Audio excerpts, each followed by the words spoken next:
আমরা কি করে বুঝবো যে আল্লাহ তাআলা আমাদের ভালোবাসেন? কিভাবে বুঝবো যে তিনি আমাদেরকে পছন্দ করেন, ভালোবাসেন? এটা বোঝার কিছু সিস্টেম আছে। এক নম্বর সিস্টেম হচ্ছে আপনি জাস্ট দেখুন যে আপনি নিজেকে কোন কাজে ব্যস্ত রেখেছেন। আপনি আপনাকে কোন কাজে ব্যস্ত রেখেছেন, আপনার লাইফস্টাইলের দিকে তাকান। লুক অ্যাট ইউর লাইফস্টাইল, আপনি নিজেই বুঝে যাবেন। আপনি যদি দেখেন যে না, আপনার ভালো ভালো কাজে আপনার ব্যস্ততা, আপনার এঙ্গেজমেন্ট ভালো লোকদের সাথে, আপনার সার্কেলটা ভেরি গুড সার্কেল, ভালো কাজে আপনার মন টানে, আপনি ভালো কাজ করেন, যদি আপনার কার্যক্রম এরকম হয়, তাহলে বুঝে নেবেন আল্লাহ তাআলা আপনাদেরকে ভালোবাসেন। আলহামদুলিল্লাহ। আর যদি দেখেন না, যত আকাম কুকাম আছে ওইটার সবার আগে আপনি, যেই কাজে আল্লাহর ক্রোধ আসে, আল্লাহ রাগ হয়ে যান, যেই কাজ ইসলামে করার নিষেধ, যেটাতে তার অসন্তুষ্টি, ওই কাজে আপনার এঙ্গেজমেন্ট, ইনভলভমেন্ট, আপনার সার্কেলগুলোও এরকম, তাহলে বুঝে নেবেন আল্লাহ ভালোবাসা, এই মহা সৌভাগ্য আপনার কপালে জোটে নাই। তাহলে এটা হচ্ছে একটা সিস্টেম।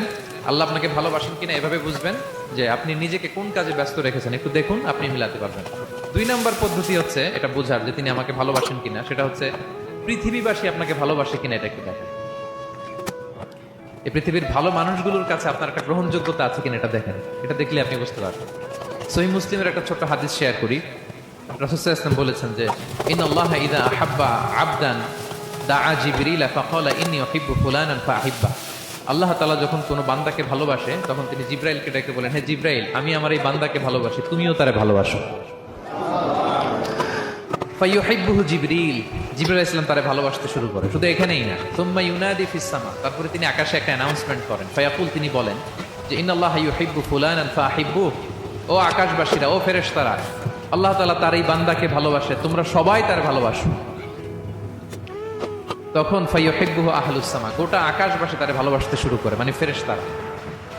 তো আল্লাহ তাআলা এবং সকল ফেরেশতারা যখন তাকে ভালোবাসতে শুরু করে, রাসূল সাল্লাল্লাহু আলাইহি ওয়াসাল্লাম বললেন সুম্মা ইউদাউ লাহুল কবুলু ফিল আরদ, তখন পৃথিবীতে তার গ্রহণযোগ্যতা বাড়িয়ে দেওয়া হয়, তার অ্যাকসেপ্টেন্স